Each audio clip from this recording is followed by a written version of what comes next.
لبيك اللهم لبيك لبيك لا شريك لك لبيك إن الحمد والنعمة لك والملك لا شريك لك لبيك.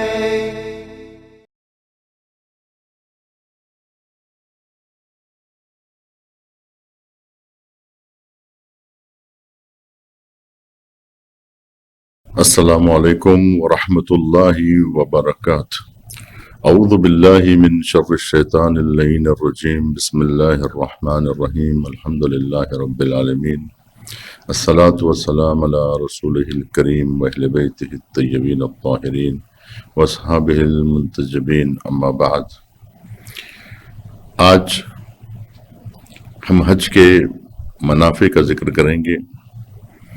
لیکن اس سے پہلے یہ اظہار ضروری ہے کہ افسوس ہے اس بات پر کہ حج جو اجتماعی عبادت اور شان و شوکت اسلامی کا مظہر ہے، جس میں اللہ سبحانہ و تعالیٰ نے منافع شامل کیے ہیں، مسلمان اس سے بہرہ مند نہیں ہوئے، جبکہ ہر سال ہزاروں اور کروڑوں افراد اس اجتماعی عبادت کا حصہ بنتے ہیں اور شانہ بشانہ مل کر طواف اور سعی بجا لاتے ہیں۔ میدان وقوف میں قیام عمل میں آتا ہے اور ساتھ ہی شیاطین کے ساتھ بیزاری کا اظہار بھی کرتے ہیں، لیکن افسوس کہ میدان عمل میں شیاطینی عناصر سے بیزارگی نہیں برتتے، دلوں سے کدورتیں دور نہیں کرتے، آپس میں ایک دوسرے کے حالات سے آگاہی حاصل نہیں کرتے اور ایک دوسرے کی مشکلات سے واقف نہیں ہوتے اور جدا ہو جاتے ہیں، یہ جانے بغیر کہ ایک دوسرے کے ساتھ کس طرح سے میل ملاپ رکھنا چاہیے، ایک دوسرے کی ضرورتوں کو کیسے پورا کرنا چاہیے، یہ مسلمانوں کو اس بات کا احساس نہیں ہوتا۔ وہ قربانی تو دیتے ہیں، لیکن عملی زندگی میں ایثار اور قربانی کے جذبے سے اظہار بیگانگی کرتے ہیں اور محبت کا وہ اظہار جو انہیں کرنا چاہیے وہ نہیں کرتے۔ اور یہ دیکھنے کو ملتا ہے کہ انسان یہ جو سفر کرتا ہے، اس سفر میں جو اسے حاصل کرنا ہے وہ حاصل نہیں کرتا۔ انسان یہ سفر حج جو ایک طرح کا ملاقات پروردگار کا سفر ہے، یہ اس سفر کی یاد دلاتا ہے کہ انسان کی خلقت تراب سے ہوئی ہے، مٹی سے ہوئی ہے، اور اللہ سبحانہ و تعالیٰ یہ چاہتا ہے کہ یہ خاک کے ذرے عالم بالا کا سفر طے کر کے مہر درخشاں بن جائیں۔ اسی غرض سے اس نے دل خاک پر خاک نشینوں کے لیے 4 دیواریوں کا پرہیبت روب و جلال میں ڈوبا ہوا گھر تعمیر کیا۔ بادشاہ اپنی سکونت کے لیے باغ اور سبزہ زار کا انتخاب کرتا ہے، کوئی لق و دق صحرا میں اور گرم ریگزاروں پر اپنا محل تعمیر نہیں کرتا، جہاں نہ آب و دانہ ہے، نہ پھول ہے، نہ سبزہ، گرم ریتی بلند و بالا پہاڑیوں کے سلسلے کے سوا کچھ نہیں ہے۔ ایسی سرزمین پر اللہ نے مکان بنا کر ہمیں دعوت دی ہے تاکہ ہمیں اس مکان کے ذریعے عزت بخشے اور افتخار بخشے اور سیر جسمانی کے ساتھ ساتھ روحانی سفر بھی طے کرے اور ارتقاء انسانی اور اس جسم کے ساتھ ساتھ ارتقاء روح کا مرحلہ بھی طے کرے، جس طرح سے ابراہیم خلیل علیہ السلام کا حج تھا، اور انہی کے حج کو حقیقی حج کہا جاتا ہے۔ حقیقی معنوں میں حج وہی ہے جو خلیل نے کیا، ہم تو اس کی تعصی کرتے ہیں۔ حج حج ابراہیمی ہے، یہ حج پہچانا جاتا ہے خلیل کے نام سے، یہ حج پہچانا جاتا ہے جناب ابراہیم علیہ السلام کے ذریعے سے، اور انہی کا حج صحیح معنوں میں، سچے معنوں میں وہی حج تھا۔ اب ہم تمرین کرتے ہیں اور اس حج پر ہم اپنی حج کی تعمیر کرتے ہیں۔ در حقیقت سچا حج وہی ہے۔ اب ہم کوشش کرتے ہیں، صحیح کرتے ہیں کہ ان کی طرح کا حج بجا لائیں جس طرح سے خلیل نے حج بجا لایا تھا۔ اب اس حج کے جو اثرات ہیں اس پر آئیے ہم بات کریں کہ جو اثرات ہیں حج کے، کہ کس طرح سے جب انسان کوئی عبادت انجام دیتا ہے، مثال کے طور پر نماز پڑھتا ہے، تو نماز کے اثرات اس پر مرتب ہوتے ہیں، اس کی روح میں بالادگی پیدا ہوتی ہے۔ انسان جس طرح سے نماز بغیر خلوص کے اگر پڑھے تو روح پرور نہیں کہلاتی،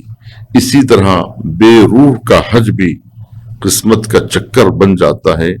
مگر حقیقی معنوں میں حج نہیں کہلاتا۔ اگر انسان ایک ہفتہ سیر و سلوک اور سیاحت کرے تو اس کے چہرے کی رنگت بدل جاتی ہے، تو کیا احرام کے بعد، طواف کے بعد، سعی اور وقوف کے بعد، رمی جمرہ کے بعد اور قربانی دینے کے بعد کیا انسان پر وہ اثرات نہیں مرتب ہونی چاہیے کہ جو اس کا لازمہ ہے؟ نماز، مناجات اور دیگر تمام مناسک کیا روح ملکوتی کو پرواز کی طاقت عطا نہیں کر سکتے؟ حج سے واپس لوٹنے کے بعد بھی اگر ہماری زندگی میں کوئی تبدیلی نہیں آتی اور کوئی ہمیں دیکھ کر یہ نہیں سمجھتا کہ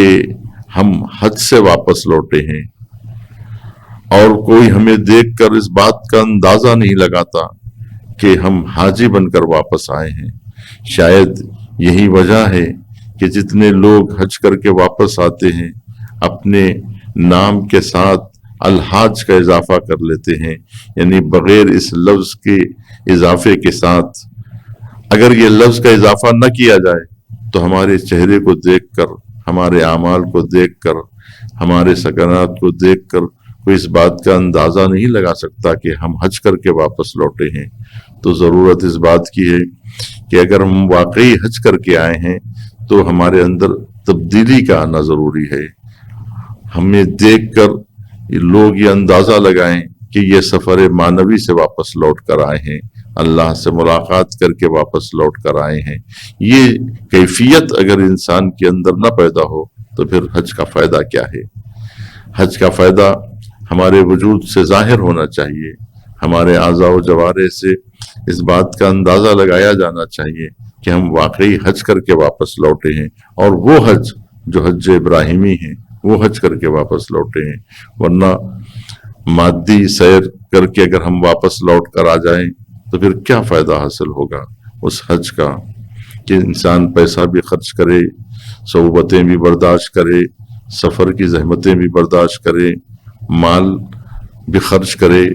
اور دوری بھی اختیار کرے، وطن سے دوری اور اہل و عیال سے دوری کا بوجھ بھی برداشت کرے، اور اس کے بعد اس کا کوئی فائدہ بھی ہم حاصل نہ کریں۔ تو لہٰذا پوری توجہ حاجیوں کو اس بات پر دینے کی ضرورت ہے کہ وہ واقعی اس کے اثرات کو بھی قبول کریں۔ یہ تبھی ہوگا جب ہم معرفت والا حج کریں گے، جب ہمیں پتہ ہوگا کہ ہم جو کچھ کر رہے ہیں وہ اس کی حقیقت کیا ہے اور کیا اثر ہمیں لینا چاہیے۔ مثال کے طور پر اگر کوئی میقات میں احرام باندھتا ہے تو اس کو اس بات کی معرفت ہونی چاہیے کہ ہم یہ میقات پر احرام کیوں باندھتے ہیں۔ جب ہمیں یہ پتہ چلے گا کہ ہم طواف کیوں کرتے ہیں اور خانہ کعبہ کے اطراف پہ چکر کیوں کاٹتے ہیں، اگر ہمیں اس بات کی اگر معرفت نہیں حاصل ہوگی تو ہماری ذات پر اس کا کوئی اثر بھی مرتب نہیں ہوگا۔ اثر اسی صورت میں مرتب ہوگا جب ہم معرفت کے ساتھ یہ تمام مناسک کو بجا لائیں گے۔ تو ہمارے لیے ضروری ہے کہ ہم اپنے وجود کو اس طرح سے ڈھالیں جیسا اللہ سبحانہ و تعالیٰ چاہتا ہے. کیوں اللہ نے ہمیں بلایا، کس وجہ سے ہمیں مہمان رکھا، اور اس مہمان نوازی میں اللہ نے ہمیں کیا عطا کیا ہے، کن نعمتوں سے بہرمند کیا ہے، اور کون سی نعمتیں ہمارے شامل حال ہوئی ہیں، اللہ سبحانہ و تعالیٰ کی کون سی رحمتیں ہمارے شامل حال ہوئی ہیں، اور کس طرح سے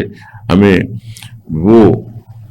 مقامات اللہ سبحانہ و تعالیٰ نے دکھلائے ہیں، وہ نشانیاں ہمیں دکھلائی ہیں، جس راستے سے خلیل گزرے ہیں، جس راستے سے کلیم گزرے ہیں، جس راستے سے مسیح گزرے ہیں. کہا جاتا ہے کہ جناب آدم علیہ السلام نے پاپیادہ حج کیا تھا، جناب نوح علیہ السلام نے حج کیا. کہتے ہیں کہ خانہ کعبہ کی جگہ پر ایک سفید پتھر اللہ سبحانہ و تعالیٰ نے رکھ دیا تھا کہ جس نشانی کا طواف انبیاء کرام کرتے رہے، مرسلین کرتے رہے، اور ایک زمانہ گزرا کہ جب خلیل کا انتظار کیا گیا، اور جب خلیل آئے تو ان کے ذریعے سے خانہ کعبہ کی تعمیر ہوئی. تو خانہ کعبہ کی تعمیر میں کسی غیر معصوم کا ہاتھ نہیں لگا ہے، صرف 2 معصوموں نے خانہ کعبہ کی تعمیر کی ہے، وہ ہے جناب ابراہیم اور جناب اسماعیل. اور پروردگار عالم ارشاد فرماتا ہے کہ اس موقع کو یاد کرو، اذ یرفع ابراہیم القواعد من البیت و اسماعیل،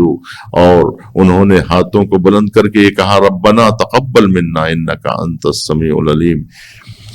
اس موقع کو یاد کرو کہ جب جناب ابراہیم اور اسماعیل نے خانہ کعبہ کی دیواروں کو بلند کیا تھا. یہ لفظ خود بتا رہا ہے کہ خانہ کعبہ کا وجود تو پہلے سے تھا. خلیل نے اور اسماعیل علیہ السلام، ان دونوں شخصیتوں نے خانہ کعبہ کی دیواروں کو بلند کیا ہے، ورنہ اصل مقام تو اور اصل وہ پتھر، وہ نشانی اللہ سبحانہ و تعالیٰ کی پہلے سے رکھی جا چکی تھی، جس کا طواف انبیاء کرام اور مرسلین کیا کرتے تھے. وہ جناب خلیل اور اسماعیل علیہ السلام کے ذریعے سے خانہ کعبہ کی دیواروں کو بلند کیا گیا، اور اس طرح سے وہ مکان تعمیر کیا گیا کہ جس کا طواف ہم کرتے ہیں اور جس کی زیارت ہم کرتے ہیں، اور جس کے لیے دور دراز علاقوں سے لوگ سفر کرتے ہوئے جب حج کا اعلان ہوتا ہے تو موسم حج میں وہ تمام کے تمام لوگ جمع ہو جاتے ہیں اور ایک دوسرے کی ضرورتوں کو پورا کرتے ہیں، ایک دوسرے سے بغلگیر ہوتے ہیں، اور ایک دوسرے کو جانتے پہچاننے لگتے ہیں. اور اس طرح سے وہ ماحول وجود میں آتا ہے، وہ سماج وجود میں آتا ہے کہ جو اسلامی سماج ہے، اسلامی معاشرہ ہے. تو اسلامی معاشرے کی بنیاد اسی خانہ کعبہ کے ذریعے سے پوری ہوتی ہے. وہ سماج تشکیل پاتا ہے جو اللہ سبحانہ و تعالیٰ کی غرض و غایت ہے، اور جس کے لیے خانہ کعبہ کی تعمیر ہوئی ہے، جس کے لیے خلیل اور اسماعیل علیہ السلام نے یہ کارنامہ انجام دیا. یہ ان کی صحیح اور ان کی کوششوں کا نتیجہ ہے جو آج سارے مسلمان بجا لاتے ہیں. تو ہمیں اللہ سبحانہ و تعالیٰ توفیق عطا کرے کہ ہم حج کو سمجھ سکیں اور اس عظیم عبادت سے فائدہ اٹھا سکیں جو اللہ سبحانہ و تعالیٰ نے حج میں ہمارے لیے جو منافع رکھے ہیں، ان منافع کا ہم دیدار کر سکیں اور کما حقہ اس سے مستفید ہوتے رہیں. چنانچہ اب ہم آگے چل کر وہ مراحل کو طے کریں گے کہ جو یہ کے بعد دیگر اللہ سبحانہ و تعالیٰ نے حج میں بلا کر جو ترتیب رکھی ہے، وہ ترتیب بھی بہت قابل غور ہے. ہم انشاءاللہ احکام کا جب سلسلہ بیان کریں گے تو وہاں مختصر طور پر احکام بھی بیان کر دیں گے تاکہ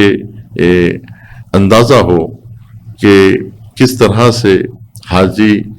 جس ترتیب کے ساتھ حج بجا لاتے ہیں اس کے کچھ مختصر احکام بھی ہم بیان کریں گے. دیکھیے، جب تک ہم معرفت نہ حاصل کر سکیں، پہلے ہم یہ سمجھ سکیں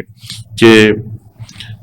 خانہ کعبہ جس کا ہم طواف کرتے ہیں وہ خانہ کعبہ کی جائیگاہ اسلام میں کیا ہے، اور اس کے بعد جب ہم صحیح بجا لائیں تو یہ سمجھ کر بجا لائیں کہ یہ صحیح کس نے کی ہے. حقیقت میں وہ جناب حاجرہ جنہوں نے صحیح بجا لائی تھی، اور وہ جو کارنامہ انہوں نے انجام دیا اس کی ہم تعصی کرتے ہیں، بس اور کچھ نہیں ہے. اس کے بعد پھر جب وقوف پھر عرفات کی بات آتی ہے. یہ تمام مراحل کو انشاءاللہ ہم یہ کے بعد دیگر پیش کریں گے. والسلام علیکم ورحمۃ اللہ وبرکاتہ.